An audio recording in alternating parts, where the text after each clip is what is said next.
Have you ever stepped into a space so familiar only to realize something was terribly, inexplicably wrong? I thought I knew every hallway, every sound, every routine of St. Jude's Medical Center.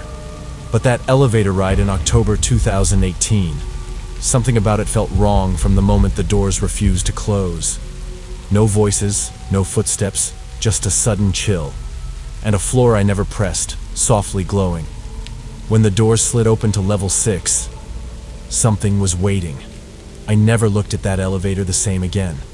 But what really rode with me that day? And why did it choose me? Tonight, we're diving into true haunted elevators horror stories that actually happened. So stick close and keep watching till the end to find out what happened, before it was too late. But before we start, make sure to subscribe or follow so you never miss any new chilling releases. If you're enjoying the content, hit like, drop a comment, and share this video. Let's see how many of you truly love this kind of episodes. But there's a little twist. One of the stories you're about to hear isn't real. It was completely made up. Watch till the end, try to guess which one, and leave your guess in the comments. Thank you for being part of this journey with me. And now, let's dive into the darkness together.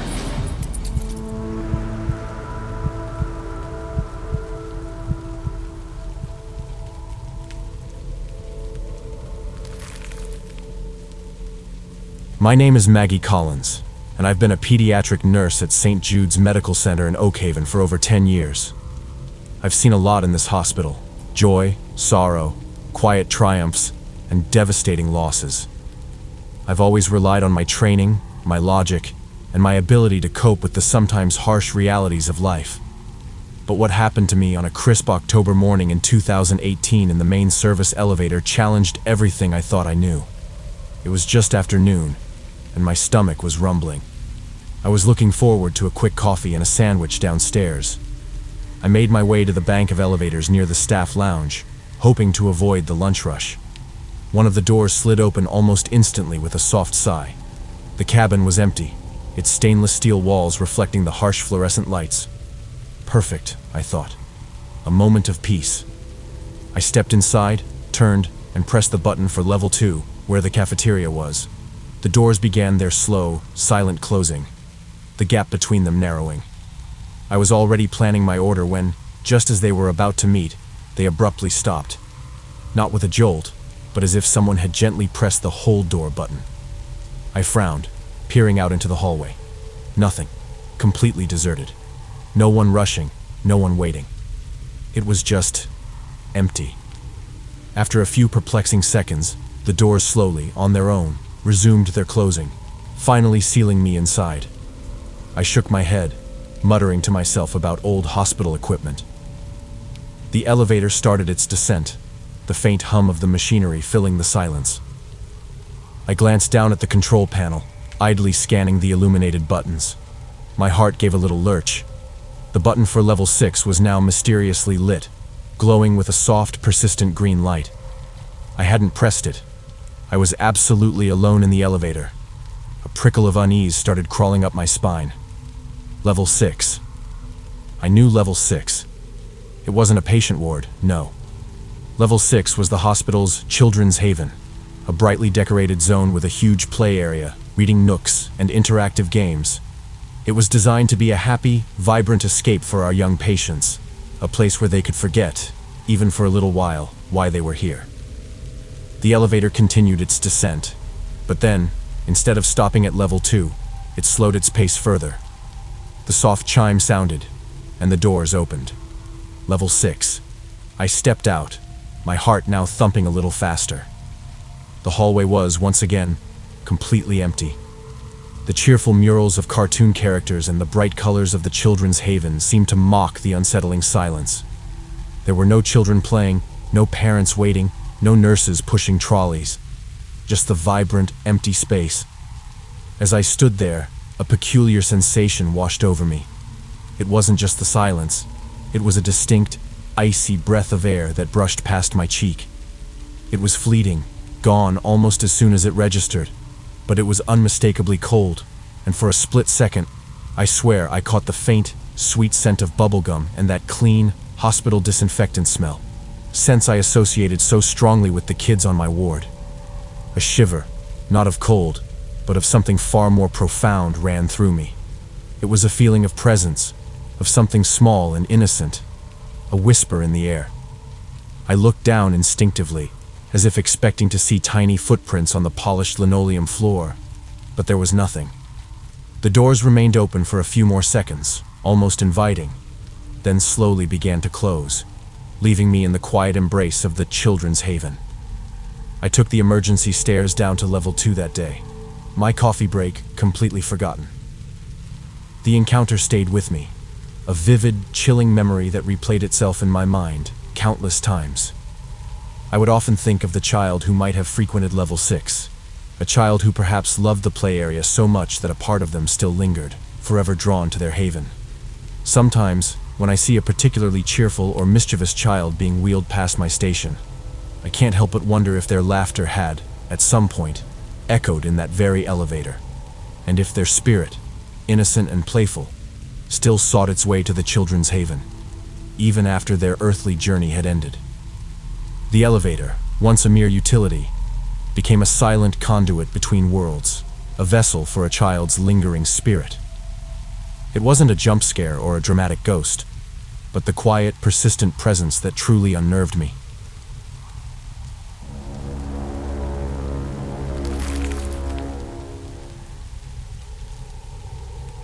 My business trips to Fortuna always followed a predictable rhythm: intense negotiations, forced smiles at corporate dinners, and then, mercifully, the quiet solitude of my penthouse at the Golden Mirage. I'm Philip, a sales executive from New Carthage, and I've always considered myself a pragmatist, a man of logic and verifiable facts. That's why what happened during my last trip in October 2023 left such a chilling mark. It started subtly enough, an oddity I initially dismissed as a fluke. It was a Tuesday afternoon, and I was heading back to my room in the Oasis Tower, my mind still buzzing from a particularly taxing client meeting. I stepped into the elevator, its polished brass gleaming under the soft light, and pressed the button for my floor.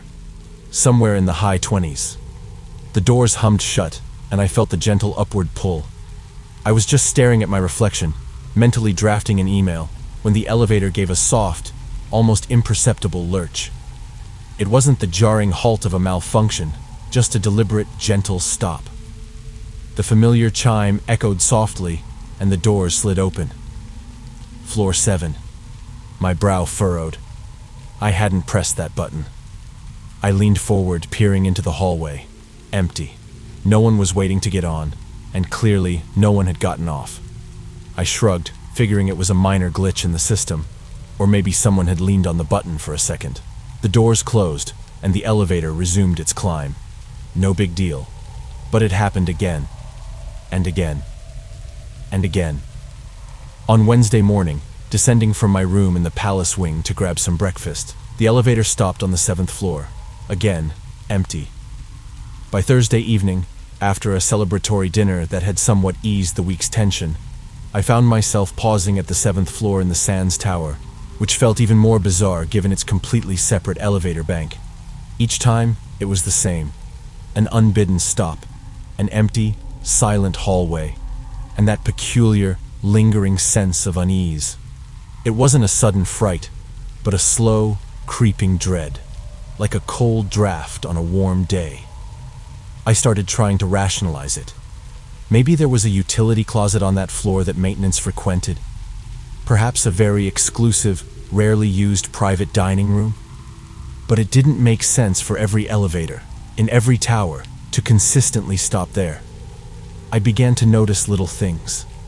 A faint metallic scent on that floor, almost like old coins or damp stone, that wasn't present anywhere else. The overhead lights on floor 7 seemed to flicker for a millisecond longer when they came on, a subliminal dance of light and shadow that made the space feel off. I even started to feel a subtle chill there, even though the air conditioning seemed consistent throughout the hotel. It was like stepping into a pocket of slightly different air. One evening, after another such inexplicable stop, I stepped out onto the lobby floor, my frustration probably etched on my face. The veteran bellhop, a kindly man named Arthur, whom I'd seen on previous trips, gave me a knowing, slightly weary smile. "Another visit to the 7, Mr. Thorne?" he quipped, his voice low. My eyebrows shot up. "Arthur, it's been happening every single time," I confessed, the exasperation finally spilling out. Arthur nodded slowly, his gaze drifting towards the elevator panel. "You're not the first, sir. Far from it. Many of us who've been here a while, we've seen it. Sometimes it's the 7th floor. Sometimes it's a specific number of seconds the doors stay open, even if no one's there. The older folks, they say it's a lingering presence. Someone who had unfinished business on that floor, or maybe a final, unfulfilled wish to reach it." He leaned in conspiratorially, his voice barely a whisper. "We've had reports for years. Showers running in empty suites up on the 7th, sinks turning on by themselves, the water always icy cold. Just little things, you know. Things that make you wonder." He paused, a shiver seeming to run down his own spine. "Some say it's a card sharp who lost everything on that floor, still trying to make one last play. Others, a heartbroken lover. Whatever it is, it seems perpetually drawn to the 7th. It just wants to be acknowledged." I left the Golden Mirage with my business deals settled, but also with a new, indelible memory. The recurring stop on floor 7 wasn't just a quirky malfunction. It was a constant, polite, yet undeniably persistent reminder of an unseen presence, a silent passenger in the shimmering golden cage, forever tied to that single, haunting floor. The thought of that subtle chill, the metallic scent, and the empty hallway now sends a shiver down my spine whenever I think of my trip to Fortuna. A chilling reminder that even in the most extravagant of places, some stories remain unfinished, forever seeking an elevator to their final destination. It was the absolute lack of a logical explanation, the sheer consistency of the anomaly, that truly made it terrifying. It was a glitch in reality, happening just for me.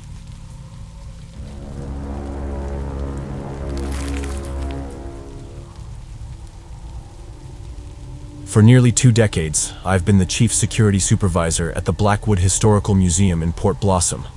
It's a grand old place, the original estate of the Blackwood family, filled with artifacts and a quiet dignity. I pride myself on being observant, level-headed, and, frankly, a bit of a skeptic when it comes to the supernatural. But over the years, this museum, and specifically its ancient elevator, has chipped away at that skepticism. The whispers about Mrs. Eleanor Blackwood, the formidable original owner who passed away in the early 20th century, have always been part of the museum's lore.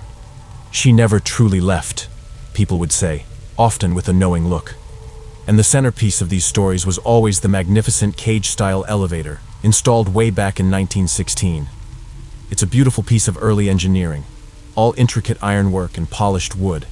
I've spent countless nights patrolling its vicinity, always finding it still, silent, and stubbornly inanimate.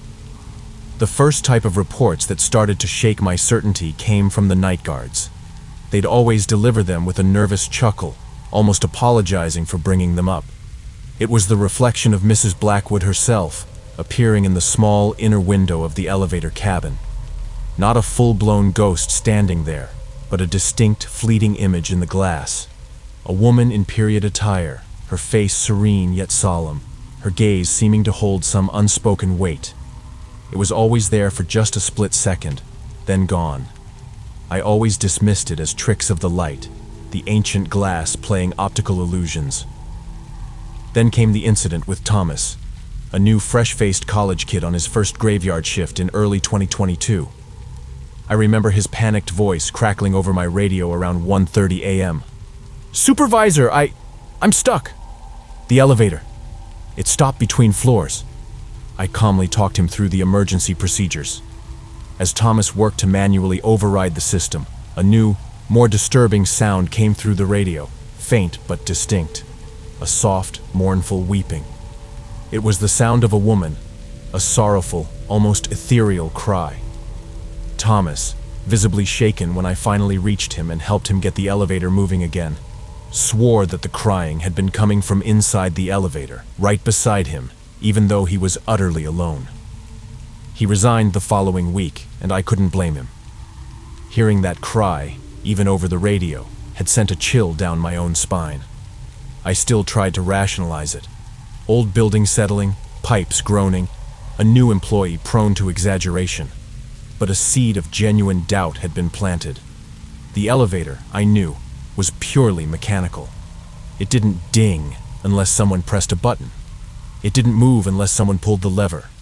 So, when I myself, on a lonely night patrol around 3 a.m. in the autumn of 2023, heard the distinct metallic ding of the elevator arriving at the ground floor, my heart gave an involuntary lurch. I was the only one in the entire wing. I walked slowly, deliberately, towards the elevator shaft. The indicator light above the ornate door was indeed lit, signifying its presence on the ground floor. I stared at it, a cold dread seeping into my bones. The elevator was supposed to be completely dormant after closing hours. No power surges, no external interference could explain this. My most conclusive and terrifying encounter came months later. The museum had recently installed new, high-definition security cameras, providing crystal-clear footage. One morning, reviewing the overnight feed from the previous night, my coffee steaming beside me, I watched the silent, empty halls. My gaze was drawn to the elevator camera. Around 2:45 a.m. on a crisp winter night in early 2024, the footage showed the elevator, utterly still. Then, without any discernible cause, without anyone approaching it, the interior light of the elevator cabin flickered on.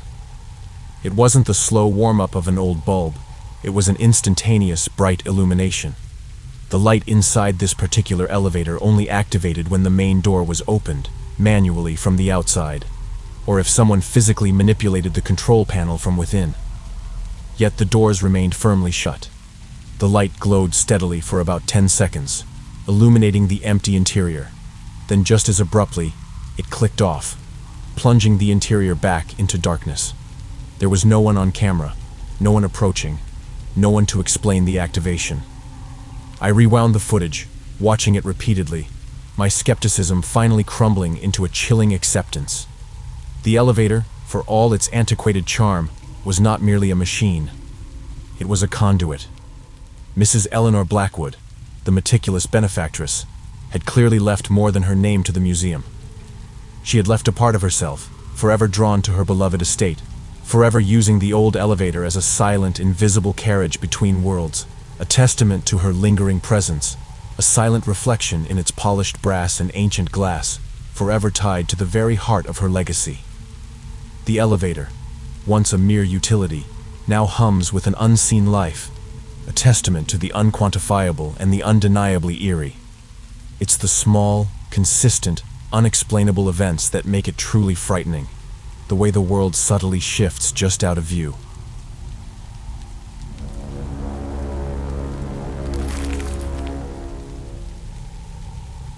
If you've made it to the end of this video, let me know in the comments which story creeped you out the most, and if you could survive only one of them, which one would it be? Don't forget to drop your guess. Which story do you think was the fake one? Also, if you enjoyed the episode, hit super thanks if you're on YouTube, or send us some stars if you're on Facebook to show some love and make your comments stand out. Want to go next level?